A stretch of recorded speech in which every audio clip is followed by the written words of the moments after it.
Got my hands on the new 2-speed transmission from Meus Racing for the TRX4M. This is a complete assembly with the motor, transmission, and skid plate all assembled, ready to bolt right into your rig. It's also built with full metal gears throughout, so not only are you going to get the versatility of the 2-speed transmission, you're going to get a fortified transmission that's going to give you more longevity and performance.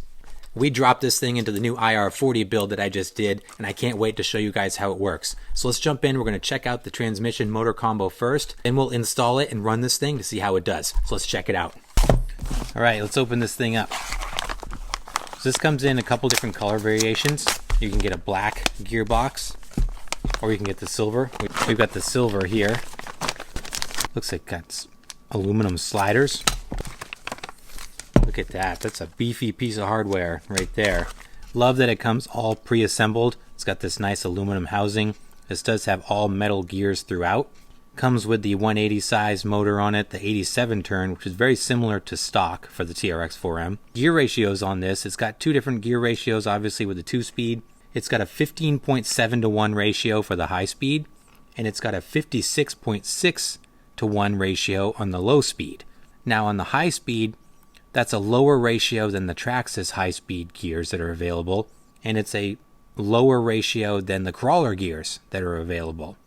So I'm very interested to see how this performs, particularly on the low speed, because that's a heck of a reduction on this thing. So I'm really interested to see performance-wise. We've got our hardware here. There's a couple different little springs and things. So it does say in the instructions that you can operate this manually, or if you have a multi-channel remote setup, you can hook it up to an additional channel on your radio and receiver combo. This is not going to work with the stock Traxxas radio. So if you want to use the functionality with the radio, you're going to need to update your electronics. So it looks like it's set up for the manual configuration right now. And what you can do, take this pin right here. If you pull this out, then you can switch it. It's got these notches in this aluminum plate right here. So you pull that out. You probably don't need pliers to do this. Maybe you do. It's pretty stiff. Pull the pin and then slot it into the notch that you want there for the gear selection. So that's pretty cool. So it is cool that if you wanted to retain your stock remote, you can. But we're going to be hooking this up to an aftermarket radio because I want that electronic switching. So I am going to be putting this 2-speed transmission into our latest TRX4M build, the Endura IR40. Told you guys I was going to keep tinkering with this thing. We should have plenty of room inside this chassis for this kit. Since it includes the skid plate and everything, it should be a fairly direct swap. One thing to note, this does not fit the Meus Ripper chassis. Should fit pretty much all stock and stock-ish configurations. We'll see if it fits the IR40 body here. But I did see on the Meus website that it does not fit in the Ripper. So I'm also going to be looking to do the electronic gear changes. For that, I'm going to be using the Endura T6 radio and receiver combo. It has this channel 4 3-position switch, which is going to be perfect for this gear shifter. So I'm going to be aiming to plug in a micro servo. I think I've got an extra Emax servo I'm going to be looking to plug into this thing, which also has the little servo mounts right here integrated into the transmission mount. So any typical micro servo should fit on here. I'm going to try an Emax and see if I can make that work. So I'm going to start working on this transition, and then I will get back to you guys when I've got it all situated in here. All right guys, before I do the actual installation, let me give you a quick demo here. So I got this thing hooked up. I'll show you how it works. So what I did was I removed the manual locking arm here just so I could get to my servo mount here, which stripped that screw out before I could get it fully tight. That's another issue I'm going to have to deal with. But anyway, the servo's in there okay. So Meus Racing gives you a couple of these little springs here, these little barrel springs. You're going to loop one end through the shifter arm on the transmission. The other arm is going to go around the bolt or screw that you're going to run through your servo horn here. So with this all installed, I've got this hooked up to channel 4 on my radio. So I'm going to do, let's see, we're in high speed right now. And we got a 3-position switch. So I go there, I got neutral. And then go all the way back. There's my low speed. So you certainly don't need a 3-position. This There's not a whole lot of use for neutral, but shifting action is nice and smooth on it. It's a very simple setup. I didn't even have to trim the servo, which is nice. The spring in there gives you some extra leeway when it comes to tension and things like that. So it's functional. It's on here and working. So now I'm going to swap out the motor and the transmission from the build. We're going to pop this in. Hopefully everything fits with the body on there. And then we're going to give it a shot, see how it goes. We'll do a couple speed runs, low speed, high speed, compared to some other rigs. But we're going to make the swap right now. All right, guys, check it out. Got this thing all hooked up. Installation was pretty simple. In case you're wondering, the skid plate that this attaches to is unique to this transmission. So if you wanted to save time, like possibly I did, this will not bolt up to the stock skid plate. So you got to use the whole assembly, which I did. Bolted it right up there. It's a beefy skid plate.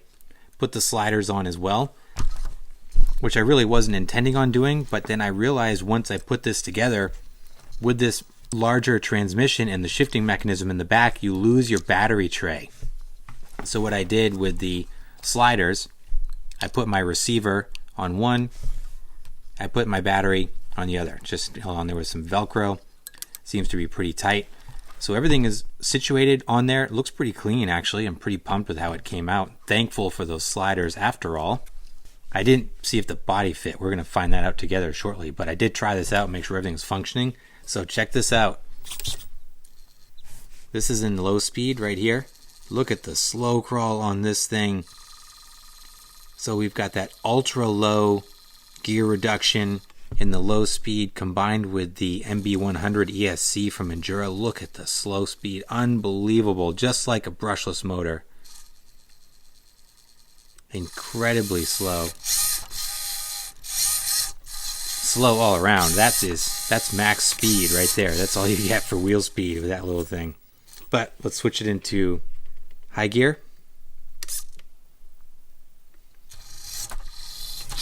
Whoa, we got some pretty gnarly wheel speed in the high speed.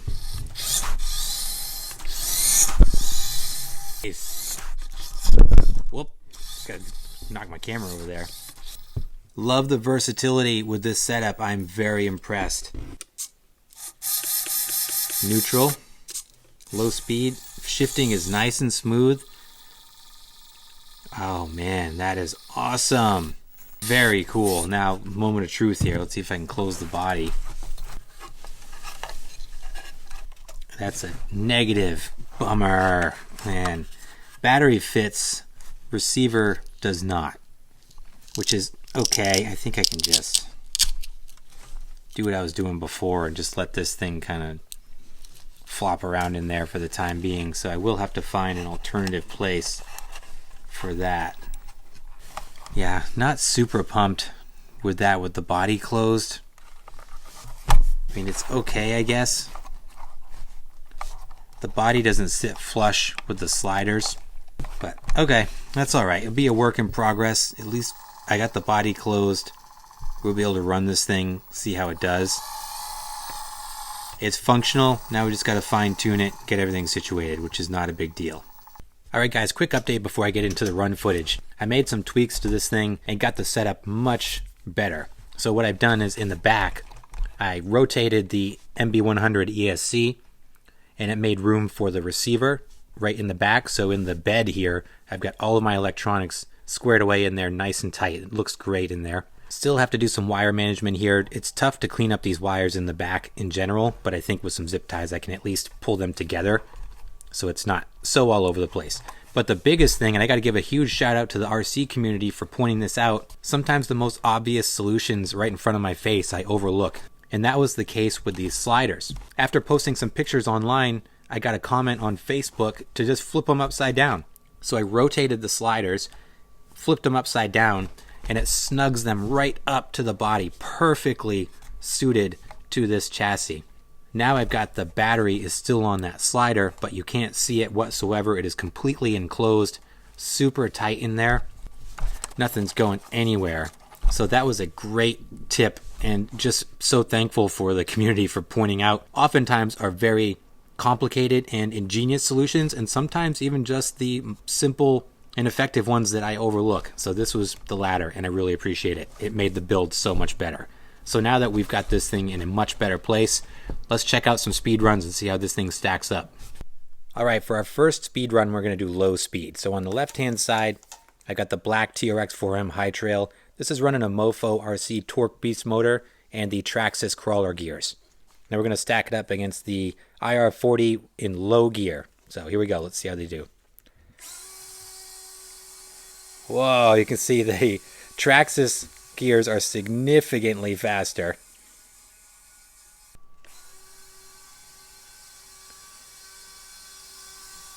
Boy, those Meus Racing gears are slow. Keep in mind the Torque Beast is a fast motor, but still, that's a big gain. All right, now we've got a higher speed run. So on the left-hand side, I've got my son's Defender. This is running stock gears, but it's got the Endura 66 turn motor in it. So now we're going to switch the IR40 into high gear and see how these stack up.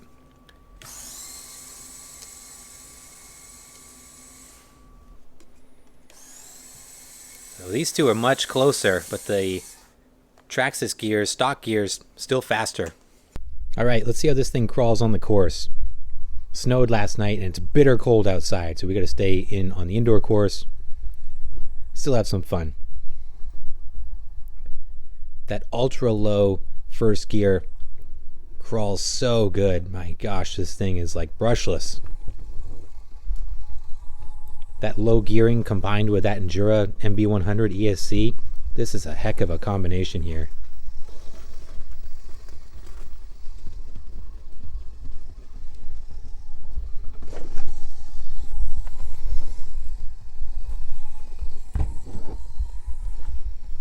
I'm thinking that second gear may be geared just low enough that if you need extra wheel speed to bump up and over things, that could be the answer, but we'll see.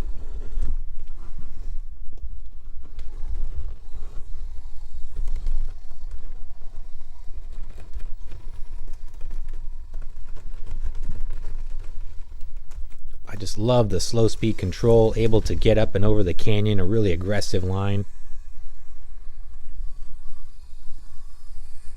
Super controlled on the descent.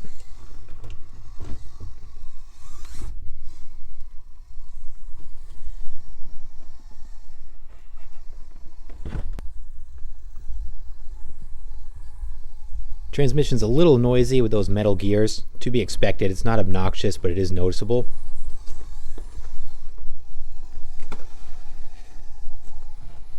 This is where we're going to see if we're going to need more wheel speed or not. I'm able to bump it right up over there. I might do a second pass at this and see if we can take advantage of that. Whoa! Major lift there. Look at this thing crawl. I got those monstrous tires on here too from Endura, the 70 millimeters. Gripping like crazy. Understeering a little bit. See if I can use this control to stick it. I can. Look at the slow speed.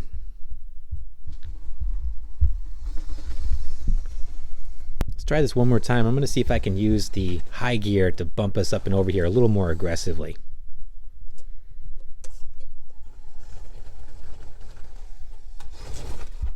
Oh yeah, so you've got the wheel speed if you need it. Definitely don't want to crawl with it though. It's got wicked dead spot there. Too high geared to crawl, I think, unless you're on flat level surfaces. But again, having that versatility, shifting on the fly, that's a game changer right there.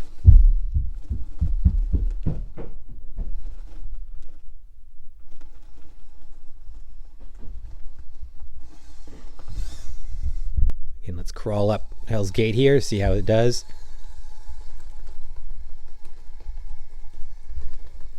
Still have not added any brass or anything to this chassis. All I've done is change the tires, and now we've redistributed the weight a little bit with that battery. Look at this thing go. I love this setup, man. So this is a mighty impressive combo. The versatility from that gearbox, very impressive. I'm a big fan of that ultra low speed in the low gear. I have a feeling that some folks may want more wheel speed out of this in both ratios. So if that's the case, you might want to consider a lower turn motor, get more wheel speed out of it. But for me personally, I really dig the ultra slow low gear, because that's really where I spend 99% of my time. It is going to be nice to have that high gear if you want it and if you need it.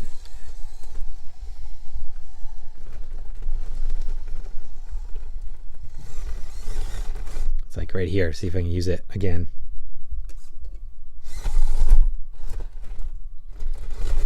Oh, plenty of wheel speed there. Very cool.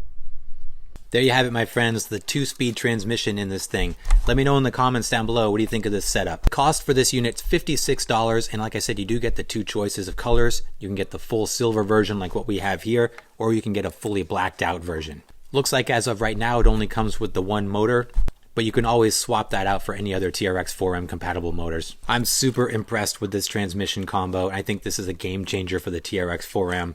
The versatility that this thing offers is so awesome. Aside from the performance that it put out, it was also a super easy installation. Just drop in and go pretty much. Just remember, if you did want to use the servo option, you will have to do a different radio combination than your Traxxas version. But if you did want to keep the Traxxas radio, you can simply use the manual shift option and still capitalize on the benefits of this transmission. Like I said in the run footage, some folks may still crave more wheel speed. That slow gear is really slow, which I love, but some folks may want a little more out of it. Although we didn't have a stock rig to compare it to, I would say that the wheel speed in high gear is probably similar to a stock TRX4M. But just keep in mind, if you do want more wheel speed at either end, you can get that with a motor upgrade or some gearing options in your axles. But overall, I think this is a great upgrade, and definitely let me know your thoughts down below. What do you think of this kit? I'll put the links in the description on where you can pick one of these up. And as always, I appreciate you guys. Thanks so much for watching. Please like and subscribe if you haven't done so, and I'll see you in the next video.